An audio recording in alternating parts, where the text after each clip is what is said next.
thing that I'm really proud of is I think, infuse a lot of passion for our customers into what we do. And this idea that we only exist for the customers. Trains and buses are irrelevant, stations are irrelevant, podcasts are irrelevant, all these things are irrelevant. It's only about the customer. And like, I'm on the system. I probably did 600 plus trips last year.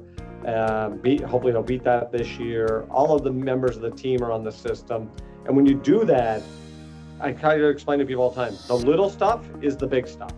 And so when the destination sign on a bus isn't working and we fix that, or there's graffiti somewhere, or an escalator isn't working, or something was spilt on the floor and not picked up. All these things that are little compound and accumulate into a way better system. And all the customers really want is a safe, frequent, reliable system.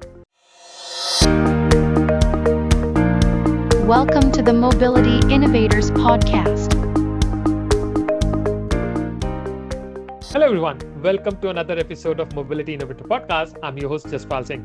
Mobility Innovator Podcast invite key innovators in transportation and logistics sector to share their experience and future forecasts. In this episode, we'll be discussing the success story of WMATA, Washington Metropolitan Area Transit Authority, and its transformation. Our today's guest is responsible for running the transit system in Washington DC. He's a general manager of WMATA.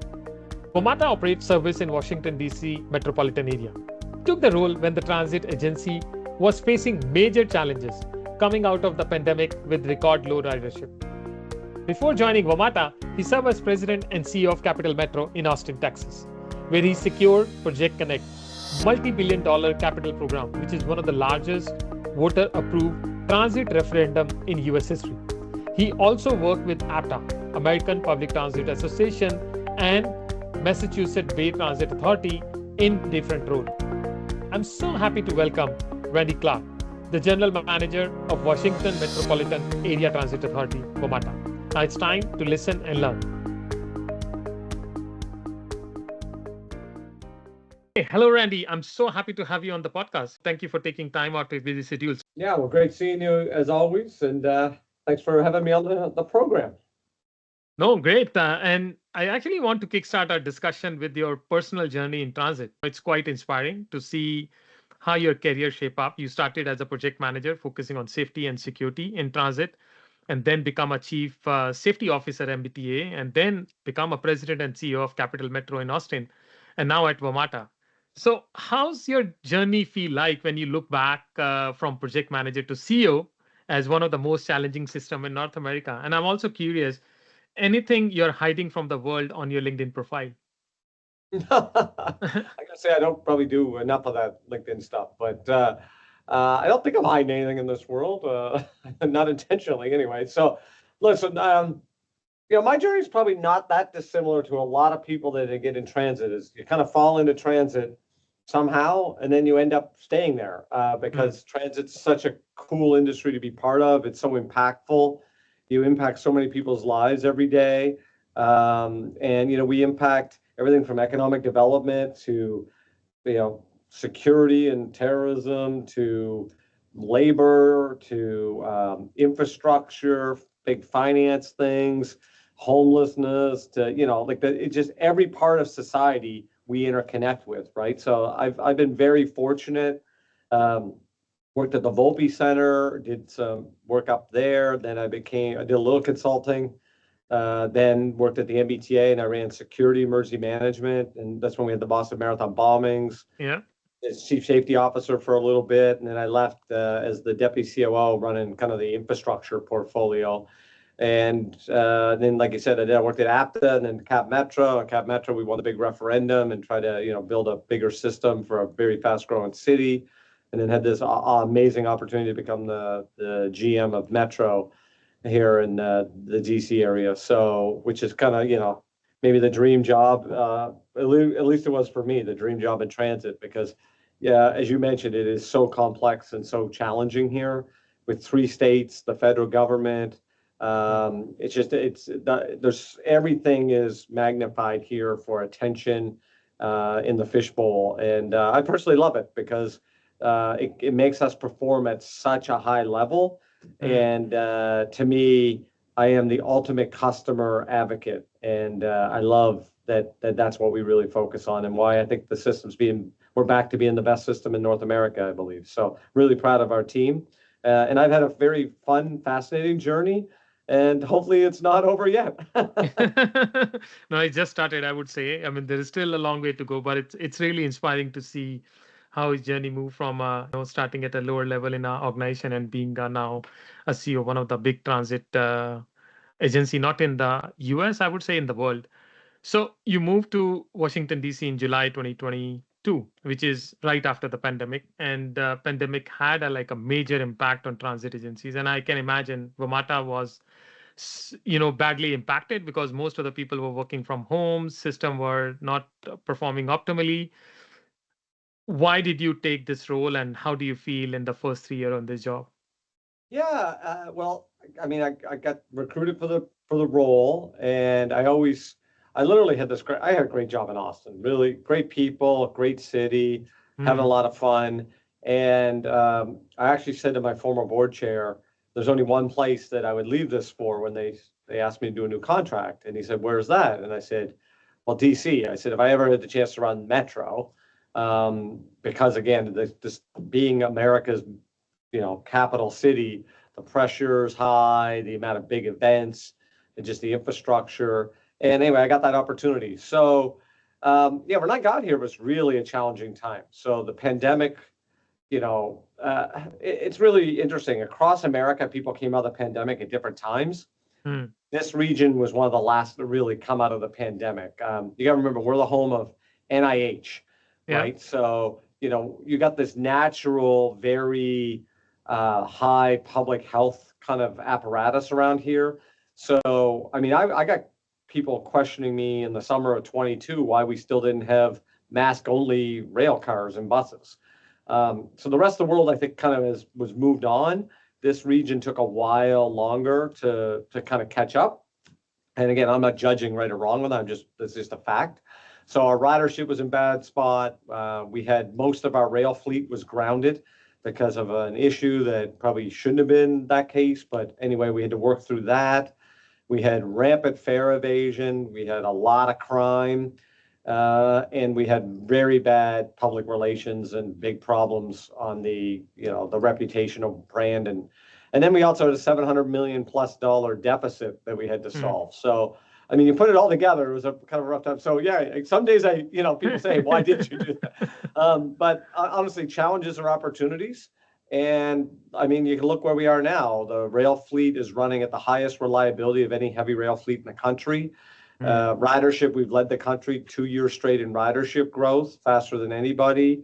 We're at an 8-year low for crime and on pace for the lowest crime year we've ever had at Metro. Highest customer satisfaction we've ever had on bus and rail. And we just won APTA's Transit Agency of the Year for North America award. So you put it all together. This team, listen, I don't really do that much here. I do some interviews, I talk, I tweet. I got 13,000 colleagues that have just been, all gas for 3+ years. And I think that effort, the public, I think, has really recognized and appreciates what this team has done. We brought the system back to being really at a really dependable, high quality system. And I think it's made our region economy better because of that. Quality of life is better. And we become now a pretty trusted member of the community again, which feels really good to see that. So that's really, really amazing because you rightly mentioned challenge create opportunity, and congratulations on winning the APTA award. It's actually a second award. Last year, WMATA won the APTA Gold Safety Award as well. So it's a second year you got some award from APTA. Yeah, this year we won Gold Safety again, and we won the Partnership Award this year for our Better Bus we did our whole system better bus system over this year as well, and we won some marketing awards. So we kind of went to the Oscars and cleaned up this year. So I mean, it's just there's so many really good people here that are just a high level of professionalism and quality, and it's just fun to see them being recognized for the work they do. So may I ask, what is the secret sauce? Like you mentioned, when you joined in 2021, WMATA was facing the deficit of more than 500 or 750 million and planning to cut the service, planning to cut the job. And now 2025, you guys are growing one of the fastest regions in the country, and have a surplus of 28 million and revenue exceeding the budget expectation and strong passenger recovery. What is the secret sauce, and what is the status of now ridership recovery at WMATA? Yeah, there's a lot to that. So we actually ended the year 120 million under budget, which is we're going to able to recapitalize 90 million after the capital program, which is a big deal. And over the last 3 years, we've identified almost $500 million worth of savings or cost avoidance, which is a lot of money. And that's helped stabilize the system. And I think we're much better off for it now, and we got stability. Ridership continues to grow. This federal shutdown is obviously not good for business. And, that's going to hit revenue every day and ridership, obviously. So hopefully that won't last long. But a good example is in like August, I think we were still up 12% year over year on rail. Bus is off a little. That's not that surprising because we started enforcing fares very heavy compared to what we're doing. And we have a new network. And I think with all this police conversations, especially around ICE, there's probably a little bit of impact of all of these things a little bit, but still pretty high. And so we still are very confident on that. I think the secret sauce, honestly, this organization needed to collaborate with each other a lot more. It was very siloed. I mean, you're always going to have some silos. We have 13,000 people, right? So there's always going to be some. But it needed a little bit more of empowerment of staff, a little bit more forced collaboration. And I think the thing that I'm really proud of is I think, infuse a lot of passion for our customers into what we do. And this idea that we only exist for the customers. Trains and buses are irrelevant, stations are irrelevant, podcasts are irrelevant, all these things are irrelevant. It's only about the customer. And like I'm on the system, I probably did 600 plus trips last year. Hopefully they'll beat that this year. All of the members of the team are on the system. And when you do that, I try to explain to people all the time, the little stuff is the big stuff. And so when the destination sign on a bus isn't working and we fix that, or there's graffiti somewhere, or an escalator isn't working, or something was spilt on the floor and not picked up, all these things that are little compound and accumulate into a way better system. And all the customers really want is a safe, frequent, reliable system. Yeah, that's it. We talk a lot in our business about marketing and all this other stuff. All that's good after the system runs well, right? Like, so people only care about fare policy when the system runs well. They only care about messaging campaigns when the system runs well. So basically, you can go on our system and feel safe, right? Which is important in all the time. And then that a train or a bus is coming, with a very reasonable frequency. And the reliability is you're not going to get offloaded on a train and have smoke in a tunnel and all this other stuff. It's kind of real simple stuff. Like, I know it sounds weird, but like if you do the simple stuff well, then it really builds quickly. And then the public gives you a lot of grace when you have bad things. So the thing that I think we've really done well is this transparency. One is when we're doing well, but also if there's a problem, we just admit what it is. We put pictures out. We explain what's going on. And in 2025, there's not a lot of people that admit when they're wrong. And so when we do that, I think the public gives us a lot more grace. And actually, if I put something out and say we messed up, most everyone's like, hey, thanks, great information, keep doing a good job. Like, it's kind of weird. And I think that's a good sign for most people publicly that admitting problems is a good way to actually build political and community trust capital. Because they all know something's wrong. So just tell them what's going on as best you can. And, I think that transparency and that culture of continuous improvement is really both internally and externally got us to where we are. No, that's very important. And like you mentioned, the trust is very important. So once you win the customer trust, they are more forgiving. They are more, open to learn and accept the challenges. So that's amazing. And in fact, I use the personally WMATA system over the period, and I can definitely say huge difference. Like you said, the little thing is a big thing. The system is much more cleaner. You see more lighting. The trains are running on time. You adjusted, a lot of small stuff. The signages, the wayfinding has improved. So these things make a huge difference. One major thing you have done is the ATC, automated train control. And I know WMATA was one of the first agencies to launch ATC in 1976, but 2009 something happened and it was stopped, and you relaunch after 15 years in June 2025. It's a big achievement. A lot of people may not know because they just see the train running, but putting ATC back, winning that trust is very important. So why ATC is important for WMATA, and how are you balancing between this challenge about safety and security and people perception about how the system will run? Yeah, well, let's just for terminology, just for your audience, I want to get clarity on a couple terms. So we've never, ATC is the signaling system that actually, basically prevents trains from going into another block. Yep. That never changed. Automatic train operation is what we're now back into. And automatic train operation is an overlay system of top of ATC that basically, the way this place was built was very technical back in the day. It was the most sophisticated system in the world. And we were the only system to regress in our use of technology. So what happened is in 2009, obviously I wasn't here, but basically what happened, there was a crash at Fort Totten where a train came around a corner, hit another train. Unfortunately, multiple people lost their life. That was related to a thing called parasitic oscillation inside of the signaling system. So faulty maintenance and some other things. That ATO, the train was on ATO, but it was a fault within automatic train control. So the team replaced over the years all of the circuits related to those faulty pieces, right? So automatic train control was still 100% operation. What we want to do is get back to automatic train operation. So automatic train operation, this overlay is a little bit like, for lack of better, cruise control. And the idea was ATC still got to prevent train incursion on blocks. But this basically means an operator closes the doors on the platform and that train immediately engages and then runs at the full regulated speed of that section. And when there's an issue, it slows down, it speeds up, and it does all of its braking dynamics and propulsion dynamics based on this on the system. And then opens the doors automatically when the train bursts. And so now we're back to that first time in 15 years. So if you had an international listener, they'd be like, oh my God, I can't believe you guys didn't have that running, right? Because no one in the right mind would not run that, to be perfectly honest, right? And because one, it's a safety system because it helps prevent red signal violations, which is our biggest fear on the railroad.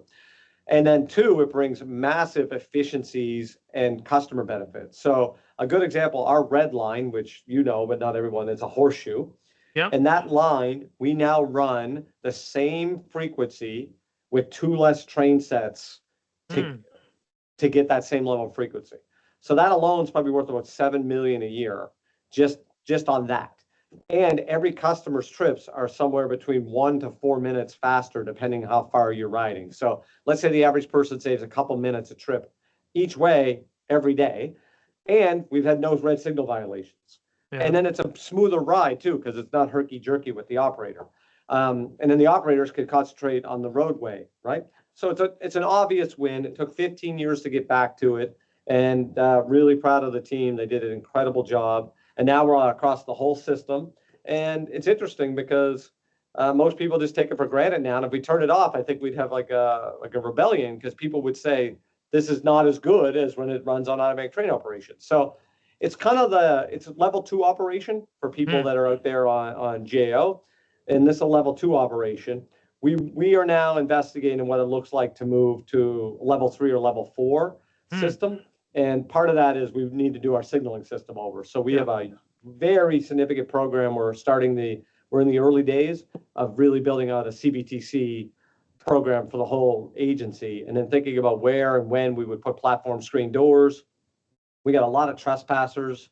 We want to get rid of the trespassers. We want a higher level of automation to provide even more safety and even more efficiency, just like you would see at all the best systems in the world. So, I think we are leaning into that more than most people in North America. And I don't think our environment is overly conducive to automation without platform screen doors. Unlike, say, a Vancouver that was built environmentally like that, it works. Kind of hard to go from our system to not having that. But yeah, that's our next journey. And we're trying to learn from all those around the world. And we visited a lot of other systems and they've been super great. That's the best thing about our industry. Everyone wants to share and work together. And then obviously there'd be big commercial aspects about this. There'll be a lot of people wanting to, do the procurement and bid and work with us. But yeah, I think it's an exciting time ahead for Metro on the next phase of safety and automation. So maybe WMATA will be the first one to have a fully GeoF4 in US, because it's sad, there is none of the system has GeoF4 Well, Honolulu, in it. Honolulu is, yeah. I mean, they are the yeah, newly built, so they are the and I one. think, and we got to think. Remember, our system has major reach because we're kind of like a subway S-Bahn kind of Yeah, combo yeah, thing, right? And so I'm not quite sure it makes sense to do full level 4 for the very far suburban stations, right? Because your cost for a couple thousand people, or it's maybe a very high. 1,500 people at a station, that's a very expensive modernization to the station.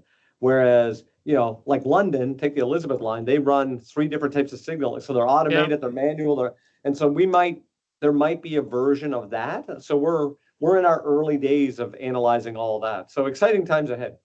amazing, amazing. And not only you improve the metro network, but you also work on the bus system a lot. And in fact, the Better Bus Network Redesign program, and you mentioned about just it implemented again in June 2025. I don't know why June is a major month for WMATA. It's a pick. Any It's a pick. It's one of our employee picks. So Oh, okay. June and December, and with school, it's a big deal too with Ah, school. okay. And So so there's a natural flow for some of that, and we start some summer construction. But yeah, well, for us, it seems like every month is a big month. So it just every kind of, month is a big we month. joke, when's the next quiet month? And there isn't one. No, but the best network design was redesigned after 50 years. So I'm curious to learn more about why WMATA did not change the network for so long. What was stopping it, and why it is so important now to make those changes? Yeah, I think, I wasn't here, but my instinct here would be like everybody. It's very hard to make these changes. And I think most agencies over time used to try to do these incremental changes. Hmm. And you might get away with some, you might not, but like, especially in the US, transit is so political, Hmm. right? So when you go to move something, so if you have a bus stop and you go to move that bus stop 2 blocks further away, obviously the people that are going to complain are the people that are next to the bus stop. The people that get the bus closer to them don't show up at a board meeting or don't tweet or don't write letters to elected officials and say thank you.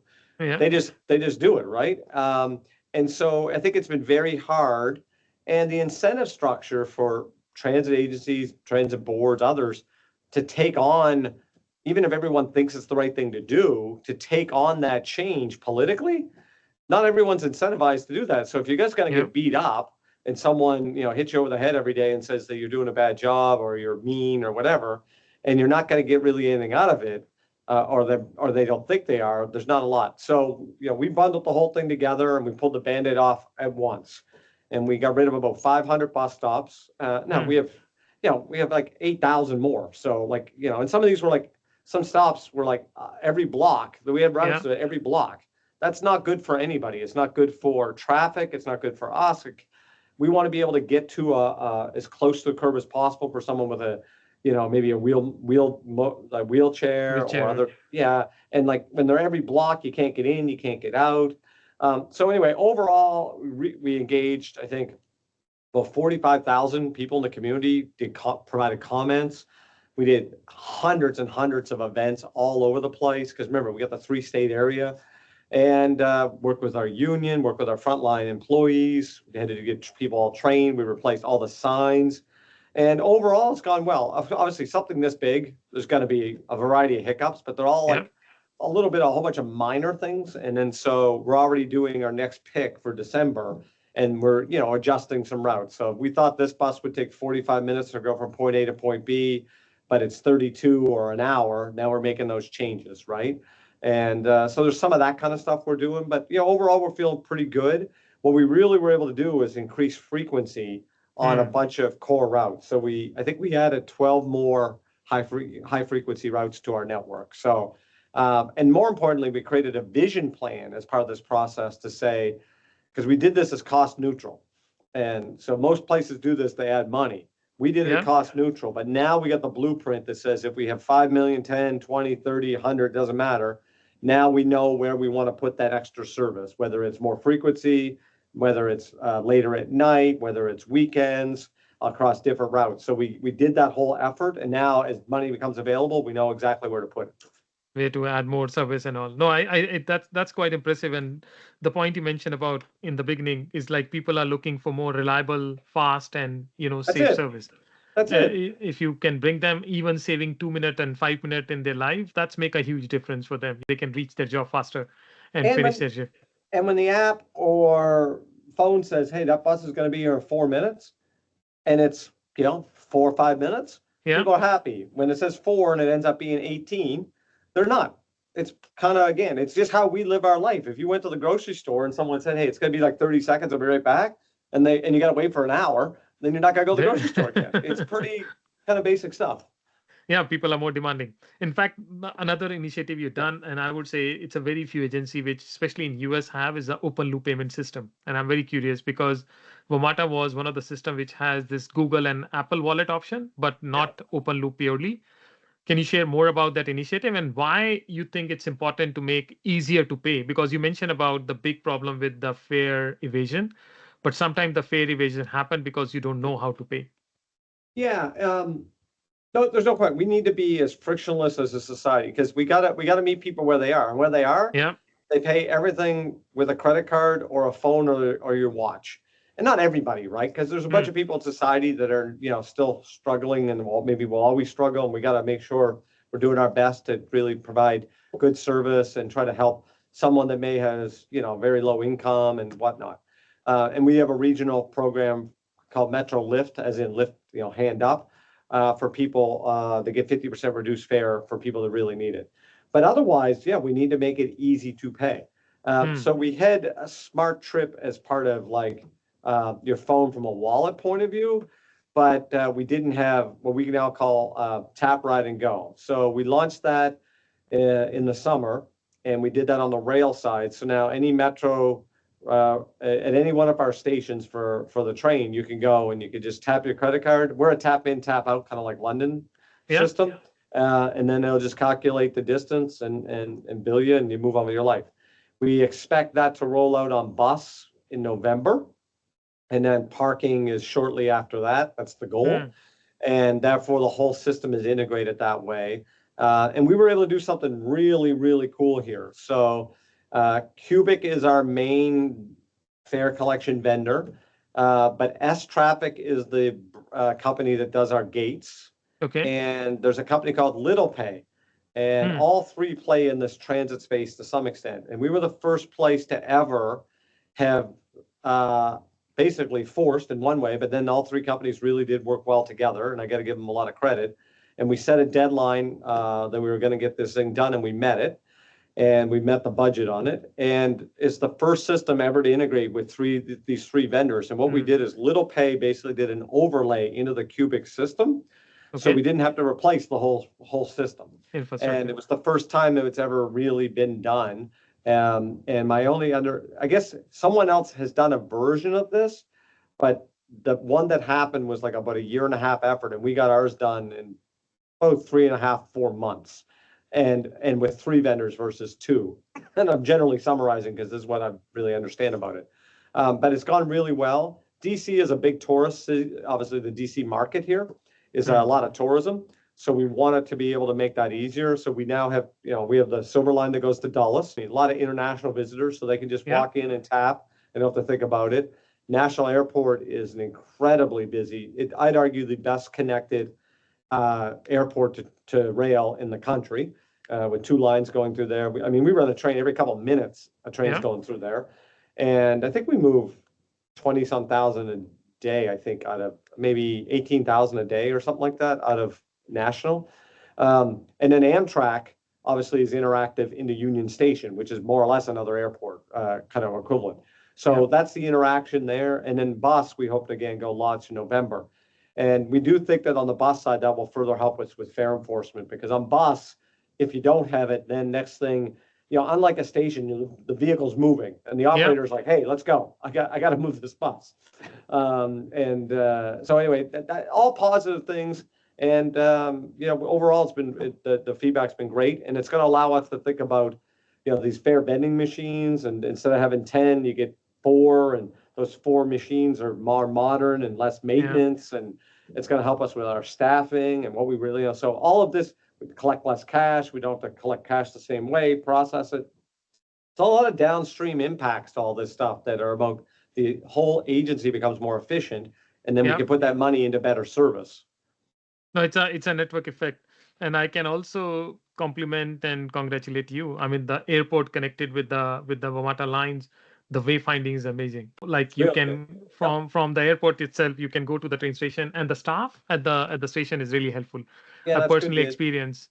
Yeah, no, Uh, that's good. I came through there on Friday, actually, the airport, and yeah, I think, we want people, our message is real clear. How can I help you? yeah. That's the staff message, and we're gonna be really tight on that, so. No, it's I would say it's coming from the top leader. So I also want to understand a little bit about your leadership philosophy, because I say the life of transit leader is very hard. Sometimes it's very lonely. You are doing a difficult job dealing with board member, politicians, and then customer and the staff. Would love to learn more about your leadership style. What kind of a leader you are? Well, I guess you'd have to ask other people what they think of that, but, no, like, and it's interesting. I think in the US market, and all markets are a little different, I think I'd argue that three of the more challenging kind of public sector roles in America would be like a school superintendent of a big school Yeah. district, because, you got to deal with parents and kids. And that's an education policy in the US is very complex and emotional. Being a police chief is very hard in a lot of ways, and a transit CEO. And our world is so operational that we touch everyone every day, multiple times, Yeah. right? So most times people interact with government, unless you call 911, you're probably not interacting with the fire department. And unless you're doing a building permit, you don't deal with that type of part of the government. Or if you know what I mean? Like, so you have to kind of go to it to do a service. Yeah. We are here all the time. So even if you don't take the train and bus, the bus is going to be next to you as you're driving down the street. Or if you're part of a special event, or you own a restaurant, or you work at a restaurant, or a big system or big city, it's just the fabric and the news you digest. So again, I think that, and for us, our market is especially, like we have members of Congress ride our system.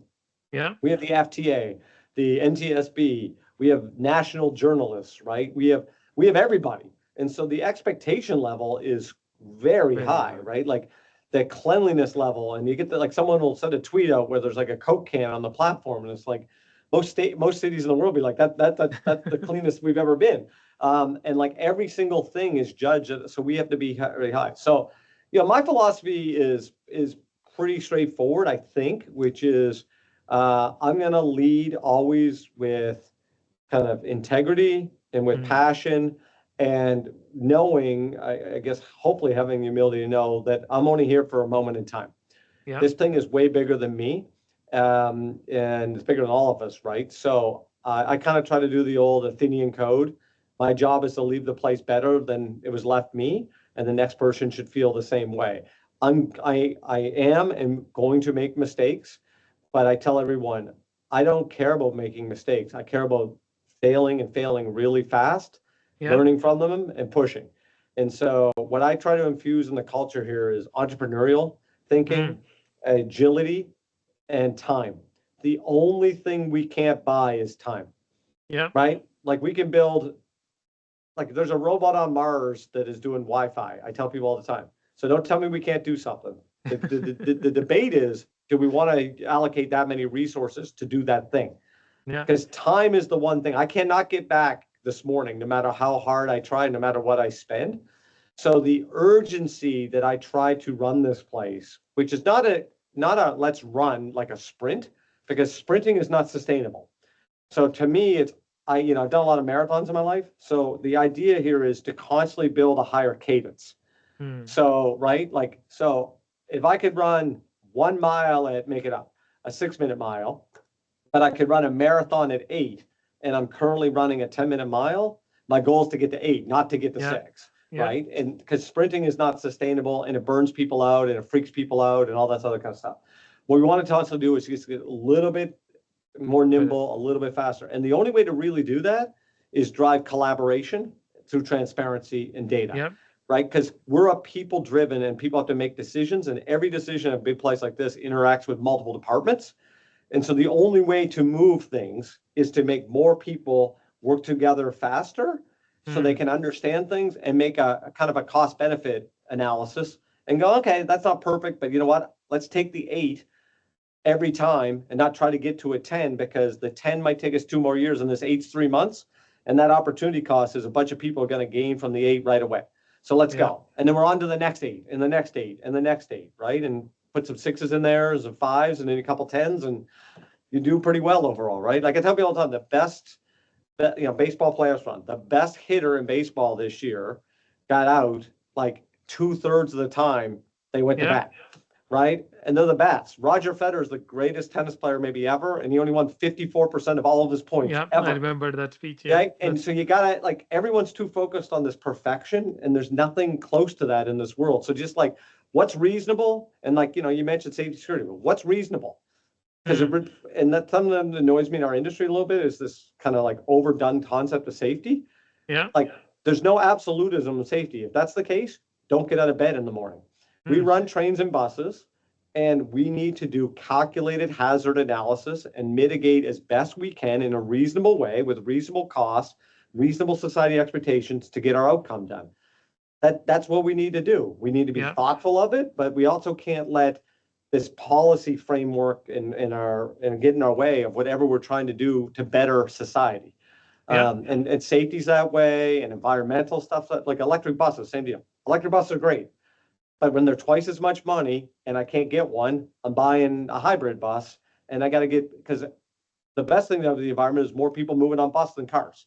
And I think we just got to get back to thinking about these trade-off analysis and opportunity costs as a society, and that's all we're trying to do. So a long way of saying leadership style is, a little bit of passion, put your eyes and shoes on the face of be the customer. And let's try to accomplish real things that are noticeable for their lives. And we'll do our best. And if it's not good enough, then we'll move on and do something else. But I think if we do that, we're going to be better off at Metro, and the community's better. So that's what we're just trying to do. Amazing. So many lessons, I would say. And again, it, remind me your point about little thing is big thing. If you just focus on small thing, it automatically make it big. And then. Well, and what happens, Just Paul, is if you do the little stuff right, people will give you the time and space to do the big things. The big thing. Right? Because then they trust you. So when they see stuff working right, and then you go, hey, I think we need to build another station there, or we need to do this here, or what a BRT, you go into that conversation with a higher level of credibility because you're executing. If you're spending the $5 billion, people go, that's being spent well. The next $50 million, there's a factor that we think it's going to work. Yeah. But why are you building more stuff when the stuff doesn't work? I think, and that's circular thing that we're all caught up on now. Yeah, it's a network effect. In fact, you are one of the, I would say, very few transit CEO who take the train and bus every day, like you mentioned, 600 trip last year. And also you use social media to directly connect with riders and policymaker directly, which is also very few CEO. But like you said, they have these walls and they say we should not directly interact. There can be some hazard and some problem. Why do you think it's important for the leader to lead from the front and be open to criticism?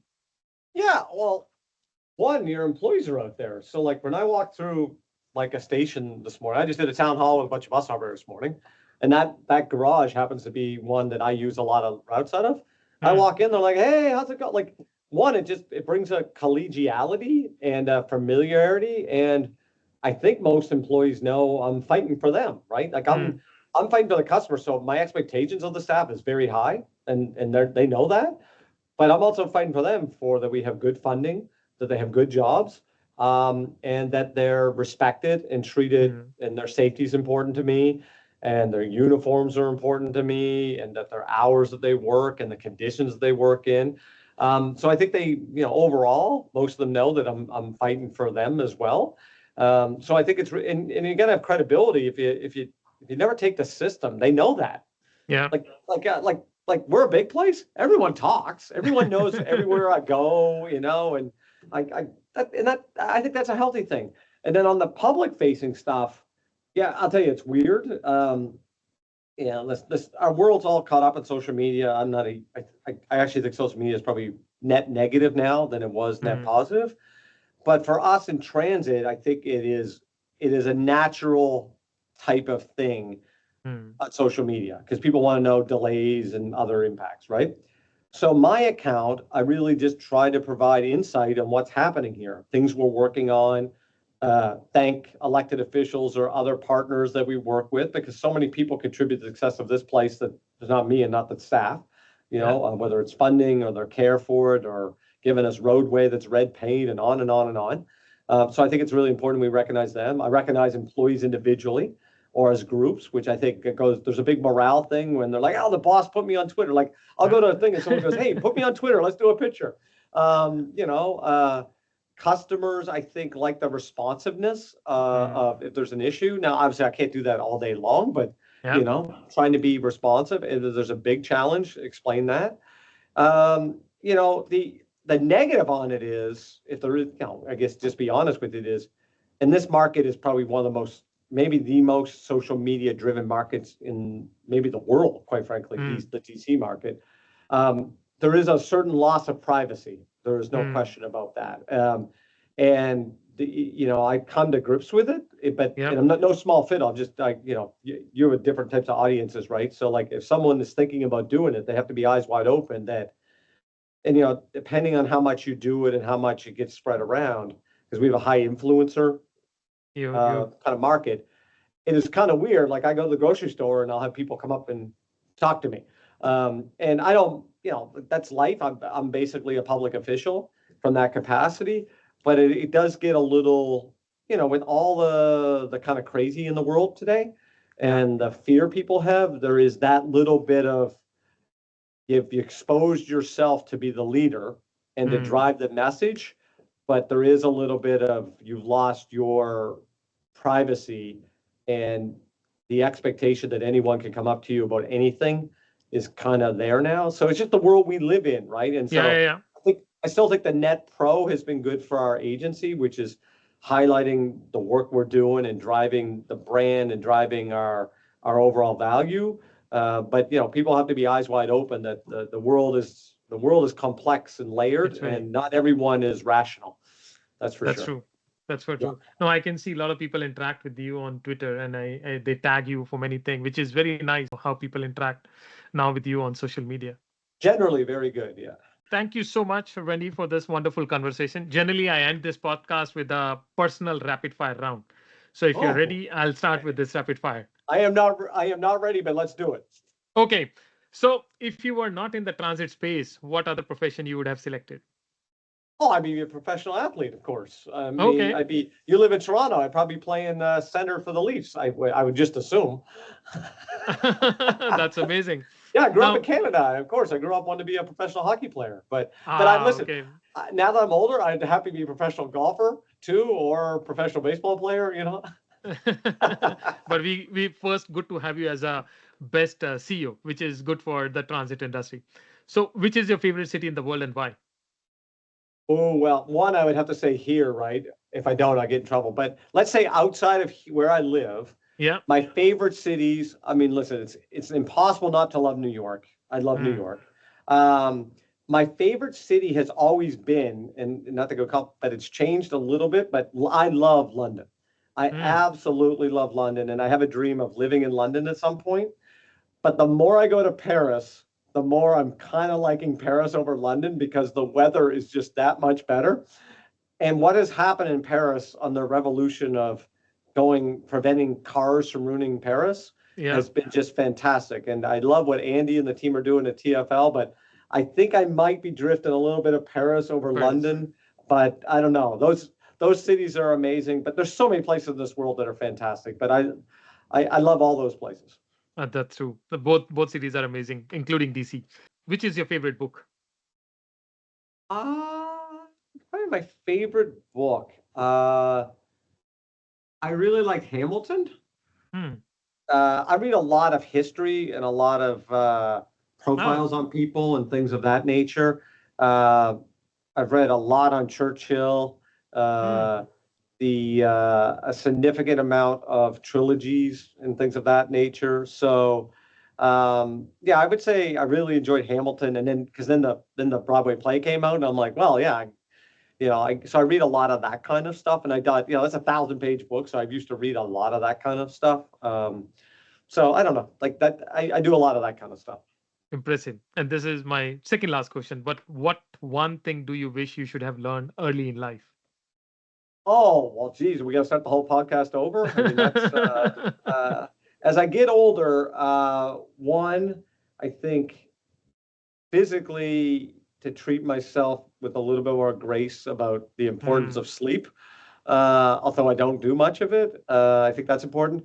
And then I think if I could do anything over in life, but I don't live in a regret world, is try to listen to what my wife says more often, which is constantly show a little bit more patience. More And patience. yeah, and it's a challenge when you're a get it done kind of person like me. I'm very result oriented, and I think most people can see those results, but it takes a level of impatience to do that. But that's also not overall as healthy for yourself and dynamic sometimes. So it's like trying to find that balance between patience and understanding that life is short. And if someone can figure that out, they can ring me up and tell me how to do that, because that is the ultimate hard thing to do. But I think as you get older, you realize you gotta both, time becomes more, evaporating, but also how do you use your time Achieve even more. to the higher level value? No, entrepreneur can't have patience. So this is my last question. If Okay, you I can thought the change last one was the last question.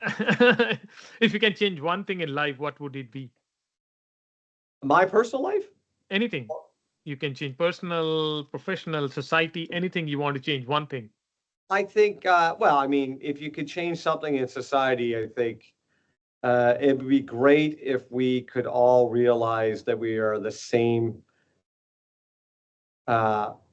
creature, all living on the same thing that's rotating through the galaxy, and to have more empathy, care for each other, because the things that divide us are so minimal compared to the things that innately unite us, and that too many people use those differences, exploit them for personal gain and benefit short term against the real good long term. We are all very lucky to be alive right now. As bad as things seem to different people right now, I find it hard to believe if you took anyone in the history of time and said, could you be living in 2025 or any time for the last couple thousand years?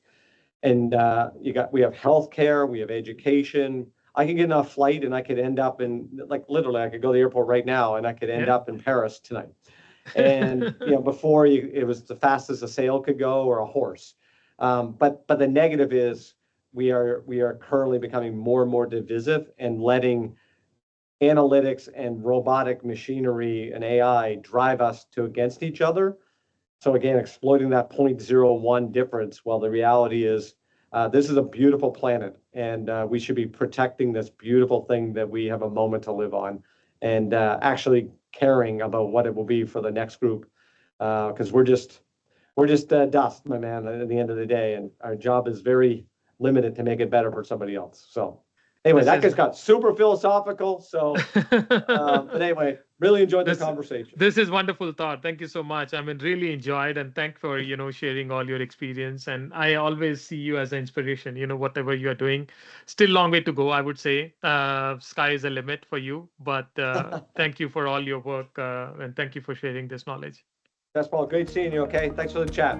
Thank you for listening to this podcast. If you like this episode, please don't forget to give us a 5-star rating, as it will help us to spread our message.